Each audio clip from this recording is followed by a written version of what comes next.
My name's Dr. Koerner, and this book is written by myself and my colleague, Dr. Pillay. And I've already uploaded the first chapter, and now I'm going to read from you in the second chapter and some of the a couple of sections, so not the whole chapter. So this is chapter 2 called Debating the Nation, Dealing with Difference and Incommensurability. And the introduction talks about the focus of this chapter, and this is to examine the social construction of a contemporary nation. We will follow.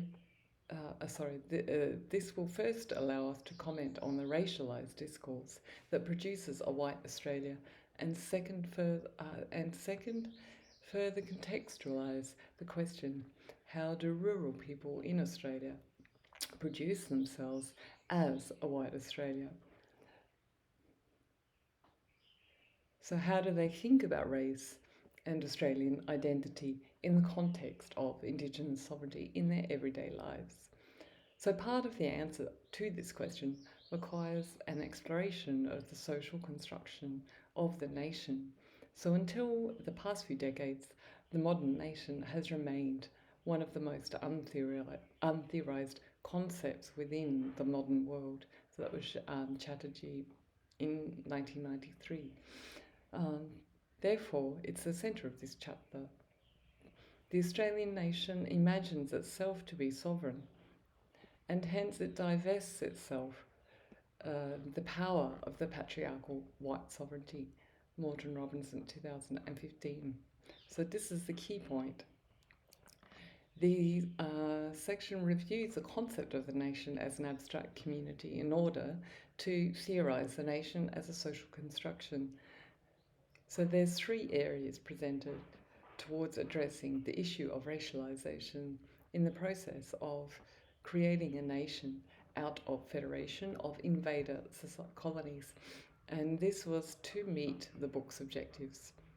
The first objective poses the problem of Australian nation as a racialised entity, and the second objective considers whether the framework of multiculturalism obscures race in its attempt to deal with diversity.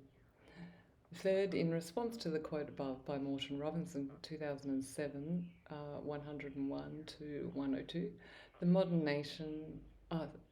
Western nations are conceived as invader societies in the context of Indigenous sovereignty. So the subsequent chapters discuss the issue in detail and therefore build the conceptual framework for this book. So, as Chapter 1 discussed, 3 key public debates in Australia drew attention to race throughout the 1990s and early 2000s. These cases highlight the disparity in contemporary relationships between racialised subject positions of people living in Australia. So first, the native title and land rights cases, particularly Mabo, Wick, Yorta Yorta and the Hindmarsh Island Bridge. So these drew a large amount of national media coverage.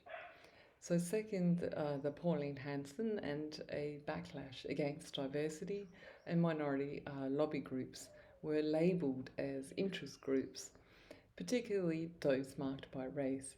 And third, the Aboriginal reconciliation. So, including whether there should be a national apology to stolen generations, which later happens. So, because of these debates, it's unlikely that people in Australia are unaware of white spaces as juxtaposed black spaces. So, this is analysed in detail in chapter 7 of this book, 7.2. So further, these debates grew out of multiple histories of migration and colonisation and had prominent impact on the ongoing public narration of the nation. So thus this chapter argues 4 key points. So firstly, section 2.2 argues the social construction of nation occurs through discourses and narratives of itself. Second, in section 2.3 reviews the discourses that construct the nation as a racialized identity. Section 2.4, sorry, 2.4 contends that the discourses of multiculturalism obscures racialized difference. And finally, section 2.5 argues that the nation should be constructed in relation with Indigenous sovereignty. And this debate is still carrying out now, particularly with regards to the Uluru Statement and the refusal of the majority through confusion to include Indigenous voice to Parliament by changing the constitution. So I'm not going to read the entire chapter, so I'll go straight to 2.4 and 2.5, these two sections of this book. So I'll just get to those now.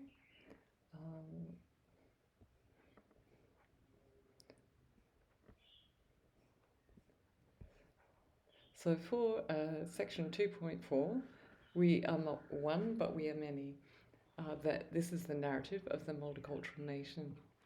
So in immigrant colonial societies such as Canada, New Zealand, Australia, a particular political and social history of multiculturalism is usually present, and this distinguishes itself from the discourses of multiculturalism in Britain and other European countries, which have different histories of colonialism and immigration. So this section will outline the development of the literature on multiculturalism from the introduction of state multiculturalism in 1971 in Canada and in 1973 in Australia, and up to the current debates. So this section will use the debates in Canada, New Zealand and the USA to initiate useful points of reference, though not as a comparative study. And this is for a discussion on the Australian case. So finally, this section will address the issues of how refugees and asylum seekers are racialised in Australia to illustrate how some subjects are constructed as external to the nation. Over the past 3 decades, state multiculturalism has been the field within which international debates about immigration have taken place. And critical multiculturalism, such as David Goldberg, 1994, his edited collection, among others, May 1999, May and Slater 2010, have developed a critique of liberal forms of multiculturalism that identifies the racialization which continues to occur within liberal multiculturalism in practice. This critique provided in Goldberg's work in the mid-1990s and also Vasta and Castle's work 1996 in Australia and much since then. So it looks at the belated endeavour to deal with race within the literature on multiculturalism, and discourses of Indigenous sovereignty are a huge gap in the critical literature.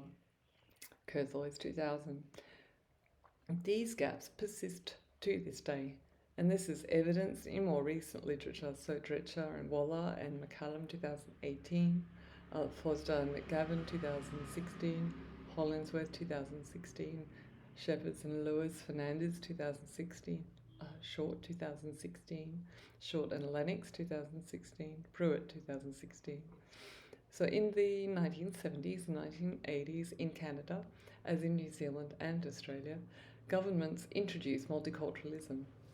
This was in response to international and local movements about equal rights for women and for minority groups. Multiculturalism was introduced in order to address the analysis of these movements that the nation was discriminatory and not inclusive.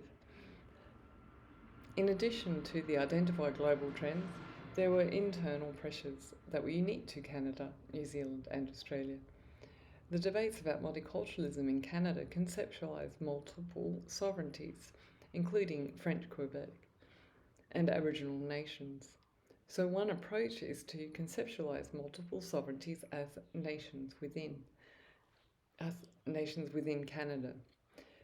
Fraser 2009 and Kimlicka 1998 and 2000. So some critics argue that Canadian multiculturalism circulates as a liberal pluralism and prioritise post World War II migrants at the expense of new groups who are harder to assimilate. They argue that multicultural discourses do not deal with race. So that's Banerjee 2000, Brand 1990, Fleris and Elliott 1993, uh, Erno Friedel 1988. And therefore, multiculturalism can obscure forms of racial supremacy because the post World War II migrant groups are lumped together as European in a way that does not recognise the race spectrum of difference within and between different European migrant groups.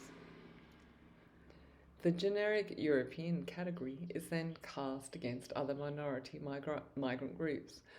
So, moreover, without a critical approach to race, multiculturalism does not deal with Aboriginal groups who maintain a political presence through their treaties while continuing to be colonised and raced at the same time. Fleris and Elliott, 1993. So, this chapter argues that contemporary social relations must deal with racialised difference. Further, intercultural relations need to include an analysis of the different colonial forces that continue to oppress Aboriginal nations.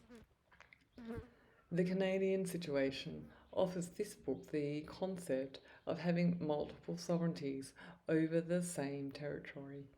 In particular, the concept of Aboriginal nations holding sovereignty, which is recognised by treaty in addition to that self-governance. A different and anti-multicultural position is represented in Bibi's 1990 controversial book titled Mosaic Madness, which denounces multiculturalism as counterproductive and unworkable, arguing that multiculturalism is anti-egalitarian and puts Canadian national coherence and identity at risk. He argues multiculturalism gives preferential treatment to minority groups.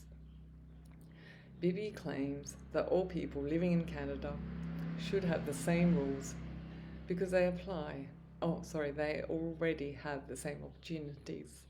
So Bibi's issue with multiculturalism reflects similar objections raised by conservatives such as Geoffrey Blain, 1984 in Australia. Whereas in Canada, ongoing debates negotiating the terms of multiculturalism concerning minority ethnic groups, so Aboriginal groups and the two English and French colonising powers. So New Zealand's demography has experienced a similar progression. Richard Morgan in 1993, writing in the field of political theory, identifies the debates in New Zealand as being between biculturalism and multiculturalism. In Canada, biculturalism describes two nations within the colonising powers, English and French speaking, which excludes Aboriginal cultures. Whereas in New Zealand, biculturalism is applied to Maori, Indigenous peoples from New Zealand, and to those who identify as Pākehā or white, typically British settler people from New Zealand. So this excludes non-Pākehā. So Wendy Lana and Paul Spoonley, 1995, argue that biculturalism recognises Maori sovereignty and that Pākehā identity is claimed by those of European descent whose politics support Maori rights and sovereignty and recognise the institutional racism within New Zealand society. There is disagreement about whether Pākehā identity is actually an ethnicity, ranging from the ambivalent, like Pearson 2001, to the dismissive, Nash 1990. Lana and Spoonley state that some of the softer options that does not recognise Maori sovereignty, see like multiculturalism. They argue that biculturalism symbolises a partnership between Pākehā and Maori and is identified with the issues of social justice cultural integrity and the redistribution of resources, Lana and Spoonley, 1995. The emphasis that biculturalism places upon Maori sovereignty is significant to this book. However, like the criticism of Canadian multiculturalism, New Zealand biculturalism is polarised as Maori and Pākehā. And this dialogue excludes migrant groups raised outside Maori or Pākehā categories. In Australia, a key area of criticism, particularly within critical race and whiteness studies, argues that multiculturalism has not dealt with difference. So Ahmed 2000 and Stratton 2001, Sheck and Haggis 2000, 2001, 2004, Stratton 1999. State multiculturalism was introduced to address the implications of former immigration policy that was administered through the Immigration Restriction Act 1901, and this was in operation up until 1973, Vaster and Castle's 1996.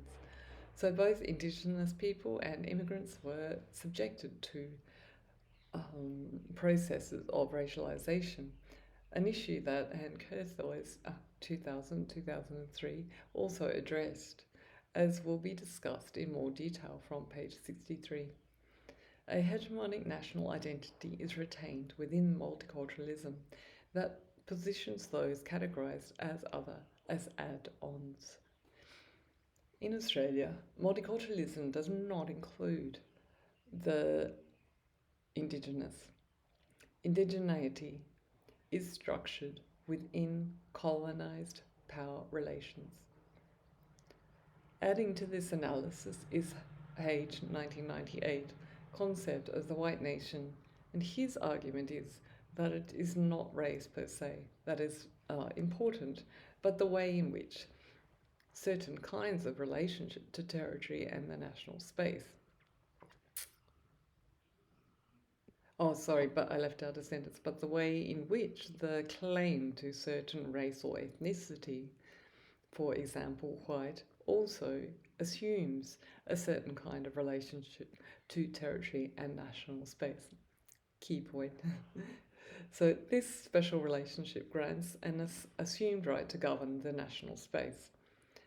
Chilabal Burbag, 2004, she researches fear and loathing in a study of young South Australians whom she interviewed about multiculturalism.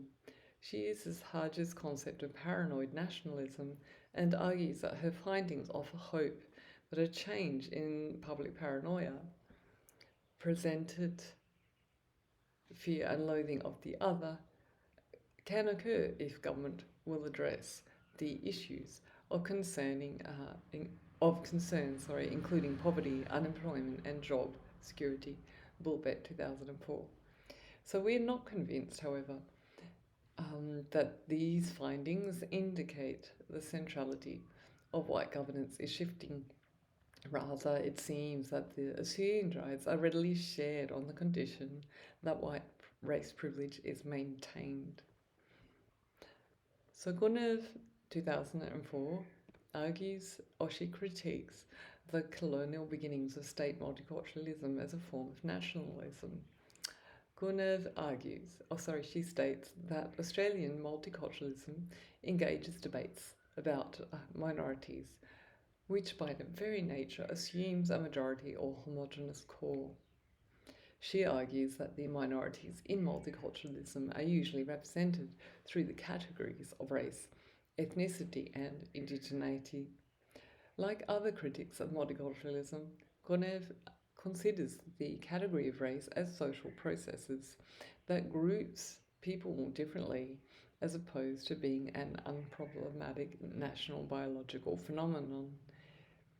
She argues that the term ethnicity, which connected with European migrants, further the term was deployed to evade biological essentialism and racism connected to the term race.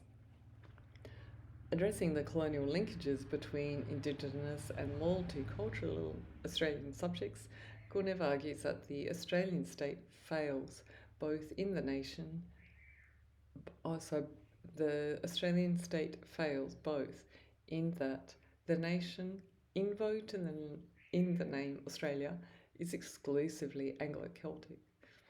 In this invocation, to be European is to be English, and that is to be white. So that's Koerner, 2004. Aligning her argument with that of Gus and Hart, Koerner further claims that the invocation of multiculturalism is a version of Australian nationalism. She argues that the multicultural and Indigenous other are structurally aligned and have an unacknowledged and mutual history, and this is hidden in Australian accounts of citizenship and nation, 2004.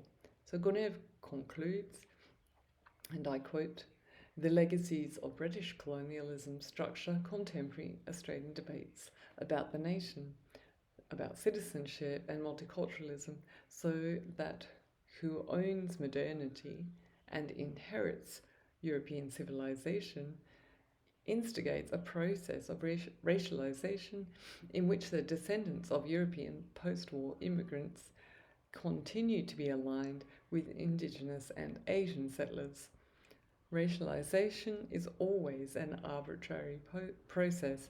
That charged term belonging to the rhetoric of nationalism are always part of a discursive chain of difference, rather than being rooted in any natural referential system."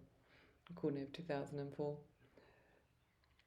Koerner's work brings a critical multiculturalism that identifies a state multiculturalism, and this is a form of Australian nationalism with colonial beginnings.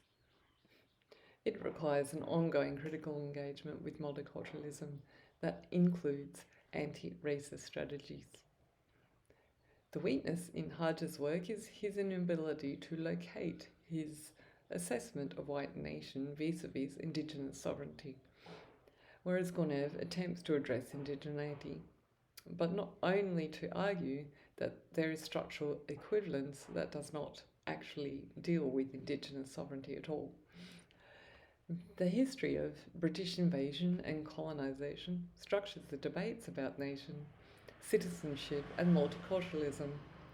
Indigenous Australians have myriad internal differences and multicultural connections, as well as connections with settler Australians. However, Indigenous Australians live with the legacy of colonisation of the dominant culture on their own country. Migrants come from somewhere else to make their home in Australia, which is on Indigenous lands. It is problematic for Koerner to attempt to place the Indigenous other and the migrant other in the same structural position. A broader analysis of this notion of whiteness provides powerful tools to suggest that colonial origins of multiculturalism are more complicated than a structural equivalence between Indigenous and migrant other. So far, neither Hadrian nor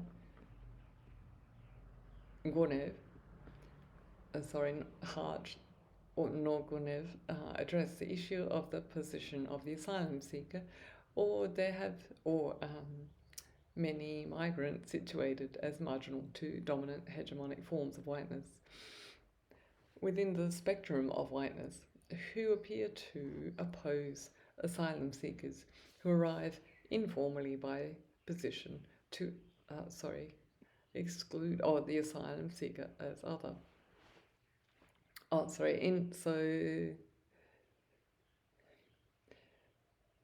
Those who oppose asylum seekers who arrive informally by boats. In this scenario, marginalised others align with the hegemonic position to exclude the asylum seeker as other, and this is a question of position to exclude the asylum seeker. How much of the possessive nation of the category of other is allowed to possess. A number of scholars in Australia have critiqued the link between governmental violence on refugees' bodies and the disavowal of Indigenous sovereignty. Particular Giannopoulos, 2006 and 2015, Mabo and Giannopoulos, 2017, Morton Robinson, 2015, and Pereira, 2006, Pillay, 2006, Watson, 2015. The link between paranoia and colonialism, Hague, 2003, and the remainder of this section will examine how white governance is reinforced in everyday speech about asylum seekers, and the Declaration of White Patriarchal Sovereignty, which Morton Robinson, 2015. This is summed up most succinctly in the words of former Australian Prime Minister John Howard. And I quote, "We decide who comes into this country and the circumstances in which they come here." Clark, 2001. So Howard and the circumstances, or Howard made this comment to justify the violent measures of border control used to protect the Australian way of life in several key events. And these involved often unseaworthy vessels used by some groups of people to seek asylum on Australian shores. So this was discussed earlier in the chapter in more depth. But there were some key events, including the Tampa incident, mandatory detention centres, scenes of protests of lip sewing, and in order to provide a background to the events discussed by the respondents in this study. The critical literature that has emerged in responses to dominant discourses about asylum seekers converges upon a number of key points. One of those is to locate contemporary Australian responses to migration laws and national borders in the socio-political history of the modern liberal democratic nation state and its relation to histories of colonisation. Giannopoulos, 2006, A and B, 2015, 2016, Mabo and Giannopoulos, 2017, Morton Robinson, 2015, Watson, 2015. So the second 2 points refer to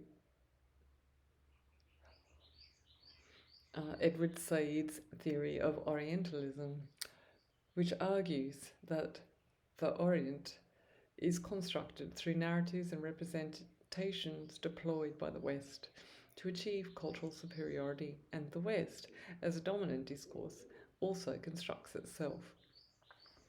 Excuse me for a second.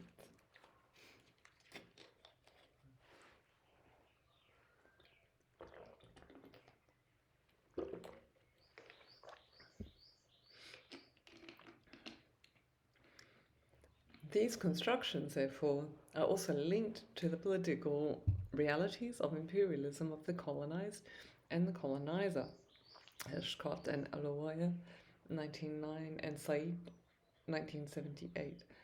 So this book will apply the term Orientalism to show how discourses play out in the participants' everyday experiences and speech, and how Orientalist discourses of structure the way people speak about difference with regard to asylum seekers and refugees.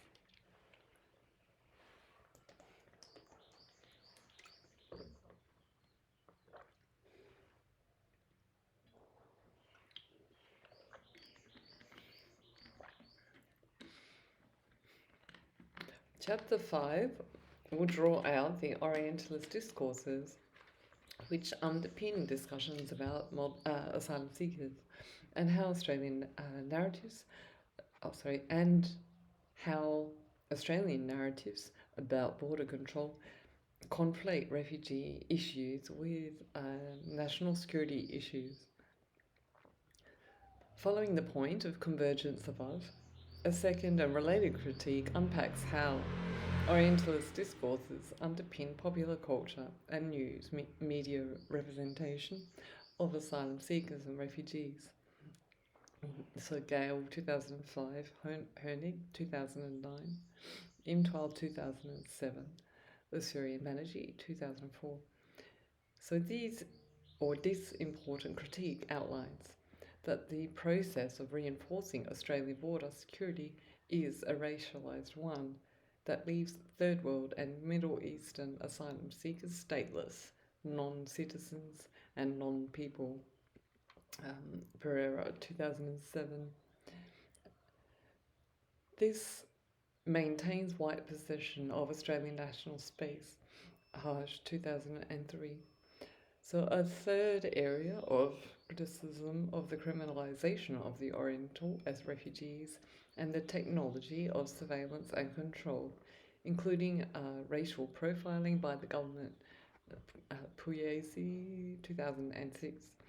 So, some of the critics argue that violence of white sovereignty exercised through these technologies of racial profiling and hyper surveillance has always been present, and these were strategies of terror used by local, state, and federal Australian governments and related institutions against Indigenous peoples. So Davis,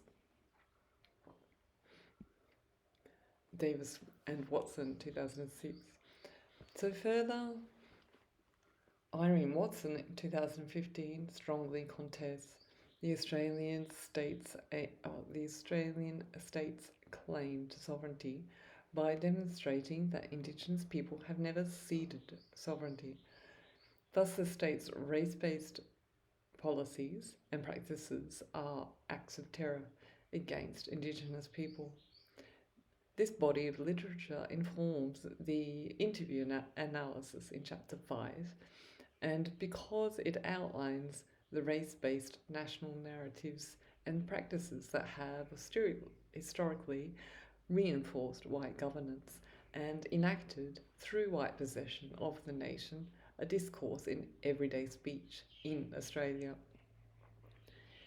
There is Australian empirical research that examines the social construction of Australian race, identities, and nation. These studies vary in their focus and include an examination of whiteness in dominant Australian identities like Sheck and Haggis, 2000, 2001, and the identities of British migrants who live in Australia, Sheck and Haggis, 2004. Other research explores the impact of race and racism in national discourses for young Muslim Australian women's identities in 2007. Another body examines how white Australians construct their identities and maintain racialised privilege, Morton Robinson, 2015, and how Australians contextualise Aboriginal people, Moran, 2009, Mallam and Moran, 2018, and how Australians who volunteered to work in support of refugees in Australia understood their racialised position and national identity, Marotta, 2018, Taskin, 2009. Now, while Moran dissents from the above literature, claiming that the critical race and whiteness studies are limited in its capacity to analyse settler Indigenous relations, this book concurs with the general findings of the literature cited above. The final section of this chapter will discuss the problems of Indigenous nations and Western political theory. And so this is 2.5, the next section that we're going to focus on now.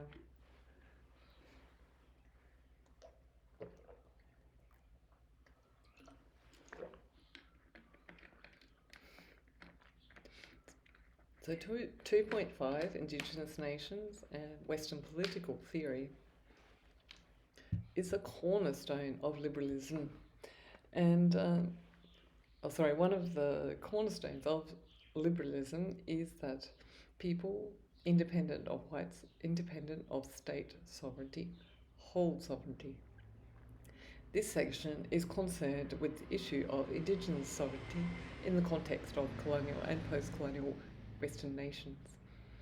It will explore the difficulties and possibilities of Indigenous and non-Indigenous relations within invader societies. Kimlicker's 1998 model for the nations within supports that demands from some or from many Indigenous groups for recognition of prior occupation, self-determination, interlocking jurisdictions of self-governance, and autonomy. So these demands could be negotiated according to the rights and responsibilities demanded and the particular specificities of each location. He argues that there may be multiple nations within a nation, such as Canada.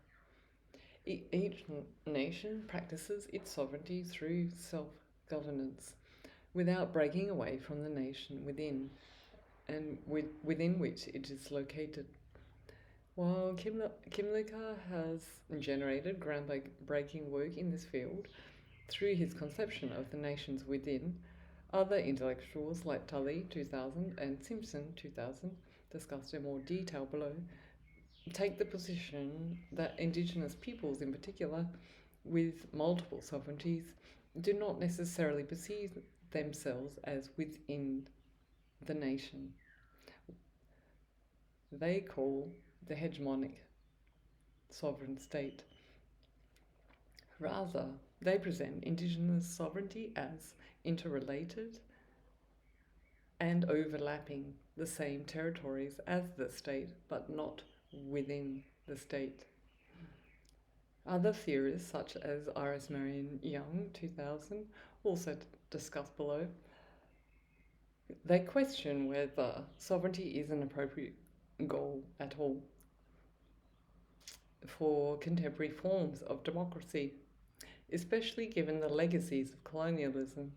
And the common argument is that nations do not require a singular homogenous group identity for peaceful civic relations, and what could be a non-colonial set of relations. So Tully's in 2000 primary interest is whether Western political theory hinders or assists liberation struggles of Indigenous peoples. He maintains that there is a different location available within Western political theory. He argues that the practical problem for Western political theorists is the relation between the establishment and development of Western societies and the pre-existence and continuing resistance of Indigenous societies in that same territory. That was Tully 2000, page 37. Tully calls this relation internal colonisation, and he examines its features and practices of resistance by Indigenous peoples in Canada. He argues that the internal colonisation is an historical process where the structures of power are placed over Indigenous people, culture and political structures without their consent. This book concurs with Tully's argument that the issue of consent is the cornerstone of liberal democracy, and the people within a democracy must agree to the governance that is put in place. Tully states that the structure of Canada either incorporate or domesticate Indigenous people who live as minorities within the dominant society. Tully 2000, page 37. Therefore, the Indigenous peoples of Canada never gave permission. Tully argues that they relinquish their sovereignty neither as people nor as a nation. By extension, then, under this circumstance, Canada could not call itself post-colonial. Tully's argument differs from Kimlicka, where Kimlicka provides the concept of nations within. Tully argues that this maintains the legitimacy of Canada's sovereignty. He argues that Canada illegitimately imposed its sovereignty through conquest without consent or cessation of Indigenous sovereignties. Tully does not comment on the role of race or whiteness in the colonial and neo-colonial relations between Canada as a federated nation state and the Indigenous people living in the same territory. In terms of this book, Tully does not recognise the discourse of European superiority and discourses of discovery and progressive development. So, additionally, he criticises the difference, blindness of liberalism, and the limitations of the politics of difference for Indigenous people. His argument lacks an appreciation of the role of race and whiteness in these discourses, which Harris 1994 provided in her analysis discussed elsewhere. It is because whiteness is legislated as property in invader societies that a critical approach to race is foundational to becoming post-colonial societies.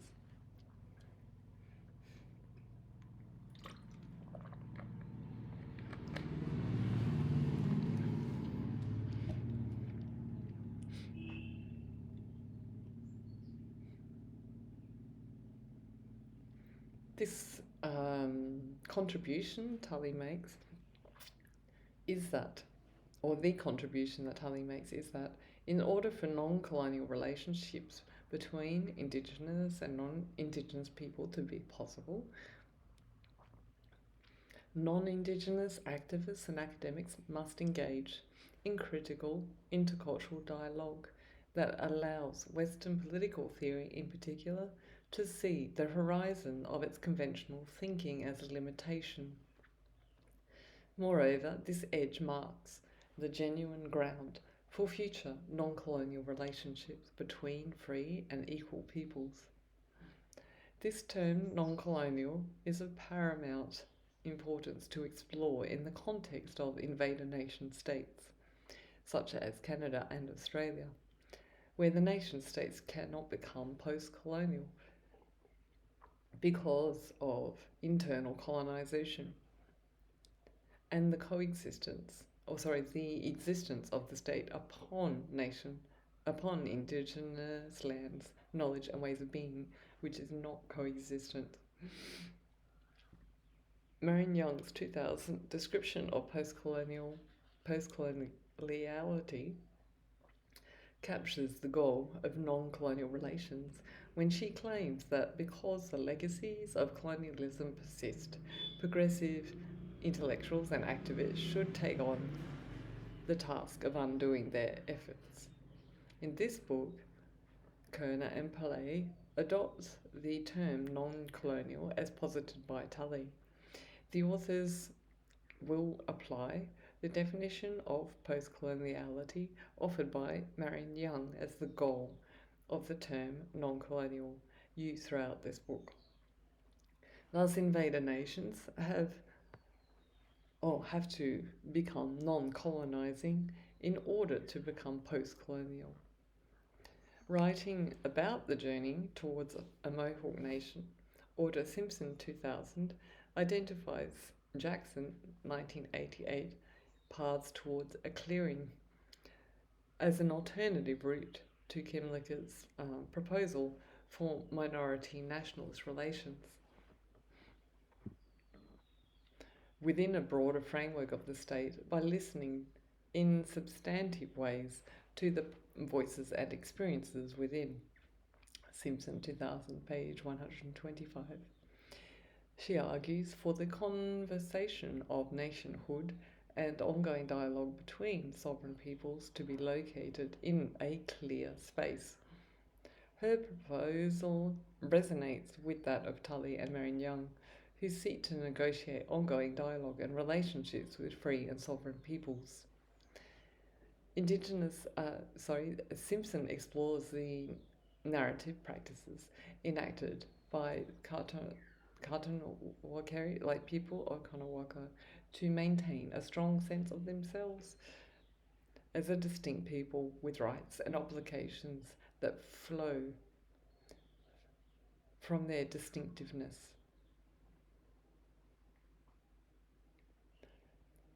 I'll say that again. So Simpson explores the narrative practices enacted by Kanawha. This is to maintain a strong sense of themselves as a distinct people with rights and obligations that flow from their distinctiveness. These discursive practices of the nationhood involve central tropes of being Indian and having rights that are contingent on being Indian. She argues that the construction and maintenance of Mohawk identifies or identities for individuals tie the tropes of social and cultural praxis. This, Simpson argues, embeds everyday life within a sense of nationhood that stems from pre-colonial and contact political experience as well as contemporary interactions with settler societies.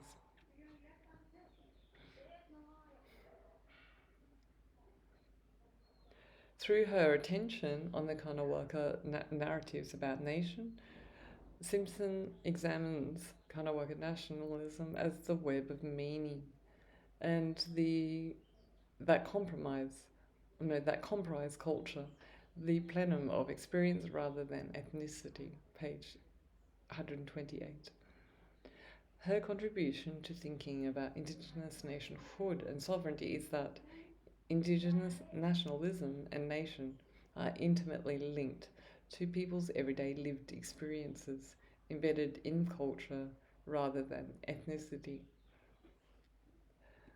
Pocock 2000 applies a similar argument about sovereignty in New Zealand as held and enacted by people. He argues that Maori had to be legislated as the owners of the land so that it could be bought. The Crown and Maori people understood the treaty differently.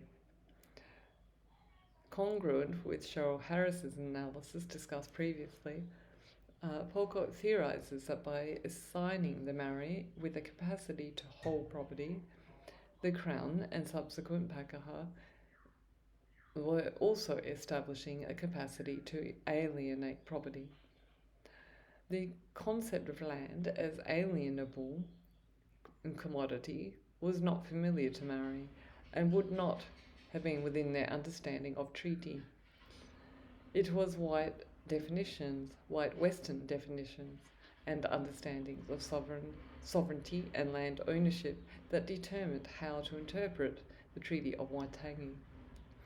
In their chapter about engaging with the politics of indigeneity in the context of Treaty of New Zealand, Roger Maka and Augie Flores posit models of constructive engagement that foster innovative patterns of relative yet non-coercive autonomy without necessarily falling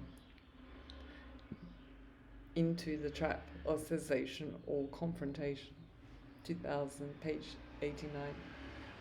They see the politics of indigeneity as having a close relationship with sovereignty and self-determination because it focuses on the autonomy of Indigenous groups of peoples as political communities that are sovereign in their own right. This, they argue, shares in the sovereignty of society through multiple yet interlocking jurisdictions. Maka and Flores, 2000. Like Tully, Kimlicka and Young, though unlike Simpson, Maka and Flores note that Indigenous claims for sovereignty rarely entail withdrawal from formal membership with a state such as New Zealand. Rather, they perceive that Indigenous calls for sovereignty require renegotiating, often through the Constitution, the principles that govern Indigenous peoples and state relation. So while Tully argues for redistributive justice in terms of land, access and land access and equity and other resources, Macker and Ferris, 2000, believe that this simply focuses on conflict and outcomes rather than addressing processes and working through difference as follows. They identify discursive frameworks that are endorsed by Mary as being rights driven rather than being needs driven. Macker and Ferris advocate a rights driven approach. They argue that the needs driven discourse has traditionally been determined by the state, approaching Indigenous issues with a focus on lacking as a problem to be solved, rather than as an ongoing relationship that is integral to the state's functioning. Macker and Ferris, 2000. An example from Australia is that under the former Howard Liberal government, the discourse shifted from Indigenous rights and Aboriginal reconciliation to practical reconciliation, which focused on specific needs-based issues such as housing, health, and education. For example, Altman and Hinkman 2007 and Dodson 2007. Thus, Macker and Flores want to focus on the discrimination that remains within state institutions.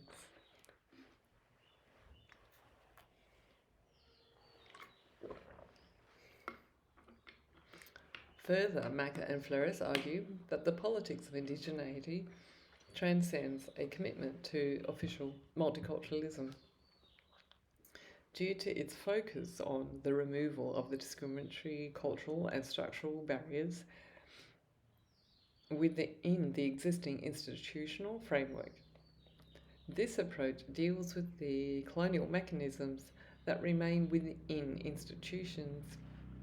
However, it remains limited because it does not address the problem that stolen land remains in the hands of the invader society. In contrast, unlike Macker and Flores, but like Tully, this book contends that the invaded societies are built out of colonial conquests that illegally seized land from Indigenous people. Redistributive justice is about rights. Redistributive justice is conducive to addressing the rights of Indigenous peoples and is one process through non-colonial relationships between Indigenous and non-Indigenous people. In contrast to the literature on migration and multiculturalism, Australian Indigenous cultural knowledge does not know Indigenous people to be migrants at any point in time.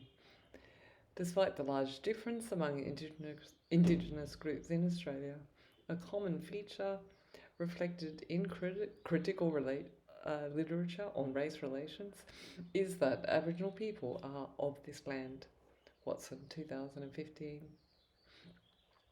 It needs to be noted here that it is from Indigenous knowledge base, that it is in contestation with theories of migration that are developed in the academy, particularly in anthropology, archaeology, and geography. In the literature from Indigenous knowledge, such as Watson and also Morton Robinson, who draw upon a variety of knowing, including Indigenous knowledge and Western knowledge, Australian indigeneity does not share a history of migration. Indigenous people's relation to land situates them differently in two ways.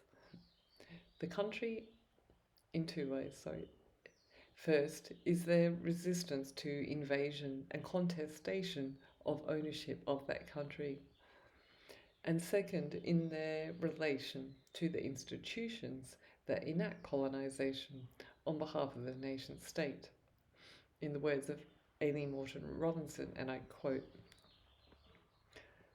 "In post-colonising settler societies, Indigenous people cannot forget the nature of migrancy and we position all non-Indigenous people as migrants and diasporic. Our ontological relation to land, the ways that country is constitutive of us, and therefore the inalienable nature of our relation to land, marks a radical, indeed incommensurable, difference between us and the non Indigenous. Morton Robinson, 2015. Morton Robinson and Irene Watson review the claim to property rights perpetuated by colonial sovereignties. Irene Watson asks the following question, I quote, "Am I free to roam across my country, to sing and to live with the land of my ancestors outside the body of my Aboriginal being community? Or will I live the life of the sovereign self only within the mind, body, and spirit, and in isolation from my country and community, left to the illusory spaces of recognition within the settled colony? The sovereignty of Aboriginal being forever a challenge to settled spaces of the colony." That's Watson, 2007. The answers, Watson argues, are to be discussed among the myriad positions within Aboriginal communities in Australia. Watson, 2007.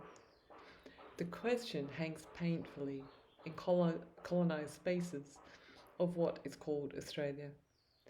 The answer requires a transformative understanding of Indigenous sovereignty to shift the hegemony of colonial relationship in this country. That is, the answer lies on the ground of Indigenous sovereignty.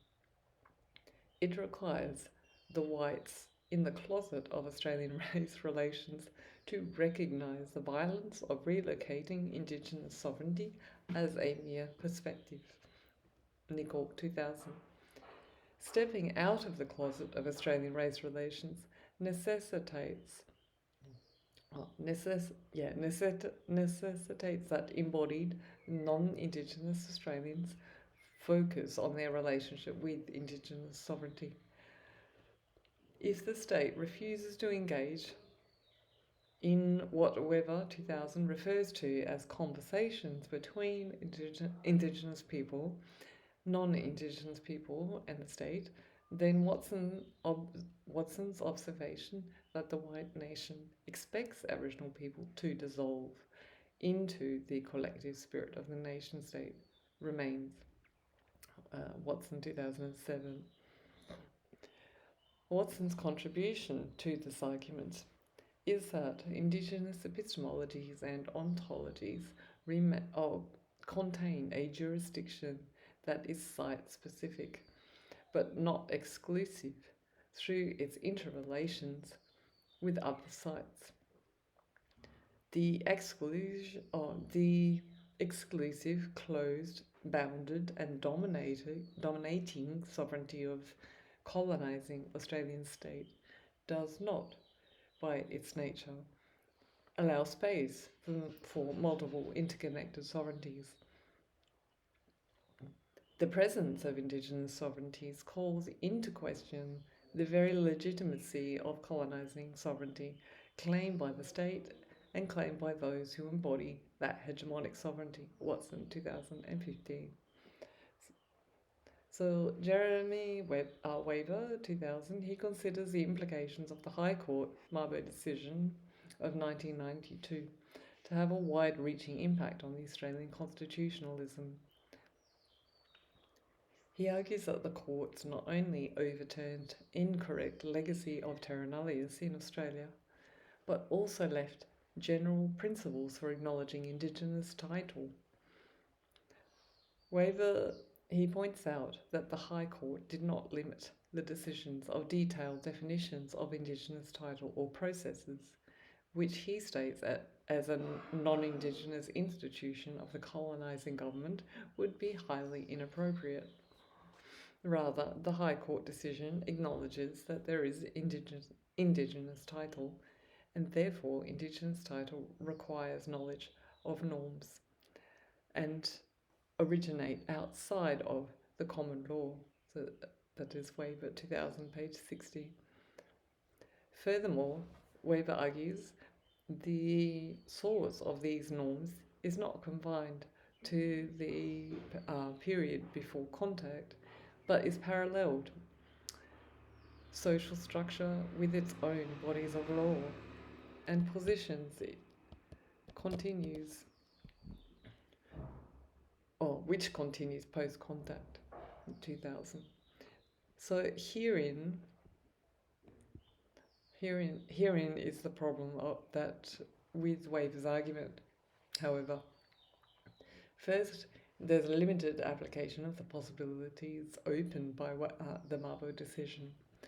As argued in the introduction, the governments in Queensland acted swiftly to contain any possibility of Indigenous sovereignty except through native title as dictated by the state. And see the introduction of the book. So while this book agrees with the inference of this finding, that Indigenous title requires ongoing negotiations between Indigenous and non-Indigenous parties, Weber 2000, page 77, this is not what occurred in Dodson 2007. Excuse me.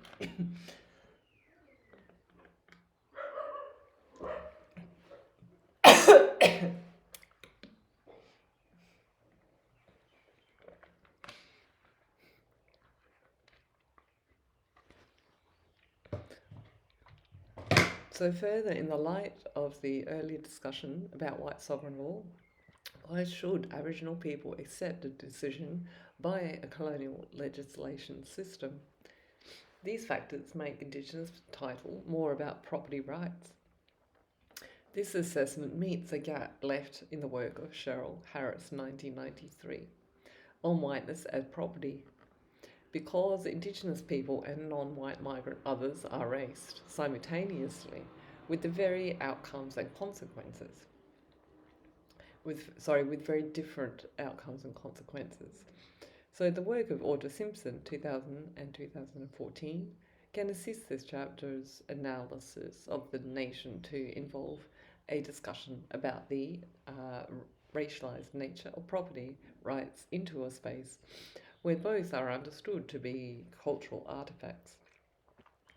As Simpson conceives it, this will be a more just space for discussion for Indigenous peoples and other minority groups.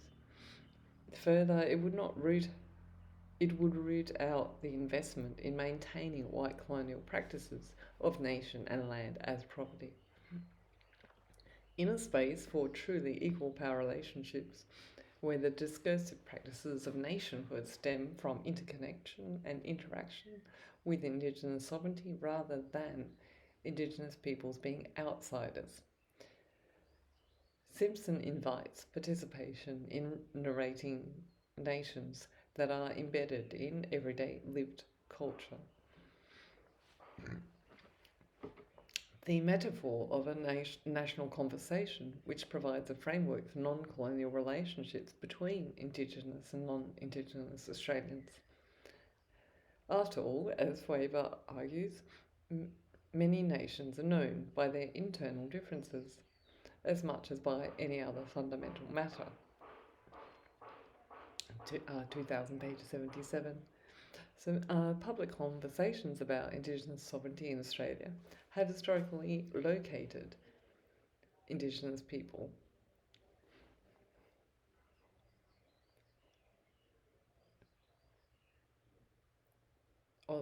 located Indigenous dispossession as a problem for Indigenous people. And this discourse maintains its focus on Indigenous other and does not include the racialised nature of white sovereignty. Fiona Nichols problematises the practice of racialised epistemology, which makes sovereignty as an Aboriginal problem. Nichols, 2002. She argues that this can only happen if Aboriginal sovereignty is seen as something that Indigenous people want but cannot have. Like Tully and others, Nicol maintains that Indigenous calls for sovereignty are not seeking European institutions' values, but rather a refusal to recognise the legitimacy of the sovereignty in the name of which their invasion was and continues to be justified. 2002. So that is, Indigenous calls for sovereignty refuse to recognise the sovereignty of colonising states and assert Indigenous sovereignty as its own right. Nicol's argument is, unlike Weber, who contends that Indigenous sovereignty can be recognised from within cases such as Mabo High Court decision discussed earlier. She also differs from Harris in that, congruent with Morton Robinson, Watson, and Simpson, Nicol reframes Indigenous calls for sovereignty as a challenge to the legitimacy of non Indigenous habitation and governance. Therefore, contemporary colonial relations within Indigenous sovereignty are an issue that extends beyond the domestic sphere because it is an international relevance for the experiences of Indigenous people in settlers societies such as Canada, New Zealand, and the USA. Nicol states that the Indigenous sovereignty claims emanate from Indigenous epistemology and discursive frameworks. So, 2002. She upturns Eurocentric attempts to translate Indigenous knowledge of sovereignty into academic discourse by asking, what is it about Indigenous sovereignty that white people find so hard to understand? Nicol, 2002. Further, Nicol deftly refutes the fears of writers such as Windshuttle, who allege that Indigenous successionist movements would gain international support. She argues that these racialised fears are in fact based on a belief that Indigenous sovereignty will be exactly the same as white hegemony, which would see the forced displacement and exclusion of non-Indigenous habitants. Nicol, 2002. Nicol maintains that such fears were prevalent post Mabo and Wick, and these exacerbated by the dispossession of white Zimbabwean farmers occurred at the same time. Tully, Kimlicka, Manka, and Flores and Young, discussed earlier in the chapter, all concerned that most Indigenous calls for nationhood and recognition of sovereignty do not include cessation. Nicol's contribution to this debate is that the fear that Indigenous sovereignty will be the same as white sovereignty that actively prevents white Australians from understanding what Indigenous sovereignty might actually be. Indeed, her challenge to herself and other non-Indigenous people is to write about their relationship to Indigenous sovereignty rather than taking on the role of interpreter.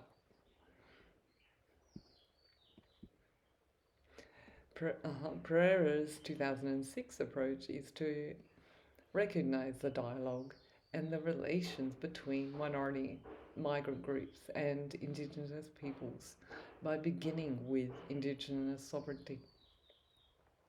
She argues that dialogue between minority migrant groups, including those from settler societies and those colonised in their country of origin, has occurred throughout the history of migration and settlement to Australia.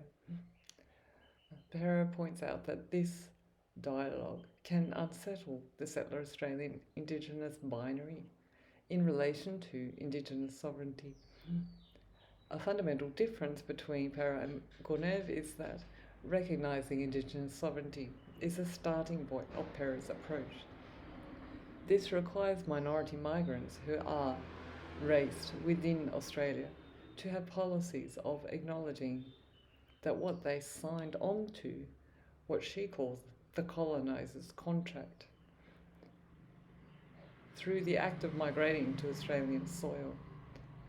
This approach locates minority migrants differently to Indigenous people. In Australia's history of colonisation, additionally, it brings a new image of national identity to both multiculturalism and Indigenous sovereignty in Australia that can contribute to these debates on an international level.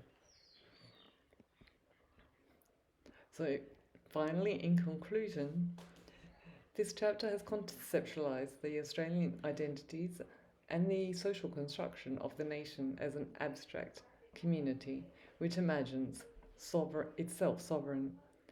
It places this imagining in its colonial social and political history. The colonial legacy infused the nation as a structure of cultural power for white Australians.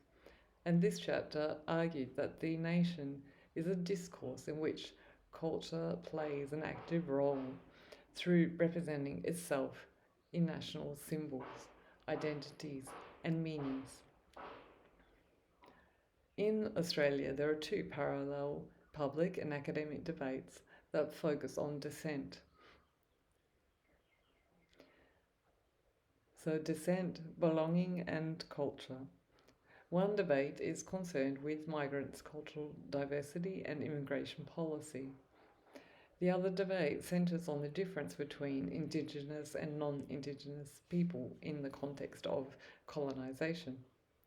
There is a historic great divide between these two debates, and this is also referred to as an uneasy conversation by Koerner in 2000.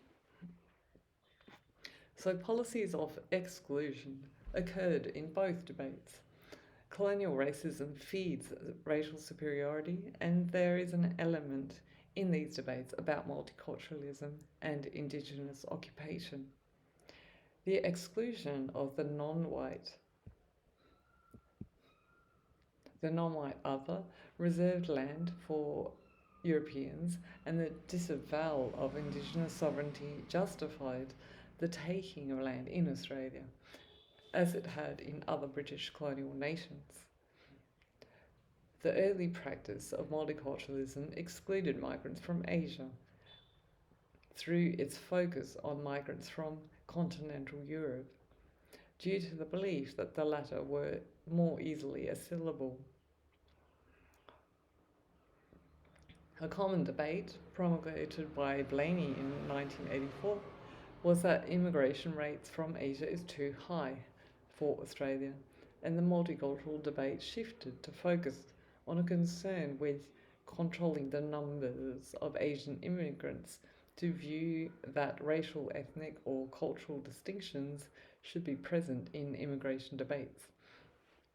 This chapter argues that there has been simultaneous history of the oppression of Indigenous Australians and Oriental others through racialisation. Rather than the structural alignment of Oriental and Indigenous others, leading to the inclusion of Indigenous peoples in multicultural discourses, these debates must acknowledge the land has been stolen from Indigenous people in the process of colonisation and the subsequent invaded society.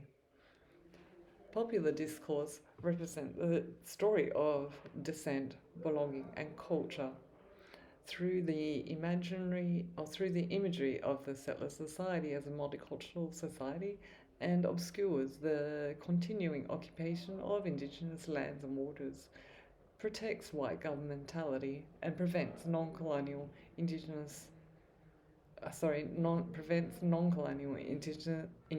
non-Indigenous relations. So to return to the opening quote by Morton Robinson, the Australian dialogue of culture and belonging needs to centre on the migrant relationship with Indigenous sovereignty. These are the terms and conditions of the very making of the nation. 2007, page 101. So Hall's contribution to understanding the role of culture as active in the production of the nation as a discourse presents itself as an opportunity for the creation of non-colonial symbols, representations, and cultural institutions that comprise Australian national cultures. Further to supply Simpson's 2000 concept of Indigenous nationhood as intimately linked to everyday life, means that Indigenous sovereignty can be fundamental to cultural narratives of the nation as a non colonial cultural artifact. The discourse practice of nationhood becomes non colonial when negotiated in everyday dialogue that is in relationship with Indigenous sovereignty. Chapter 3 will pick up racialised cultural identities as a means through which the white subject imagines itself as belonging to a nation in order to analyse whiteness as Australian identities. So that's all.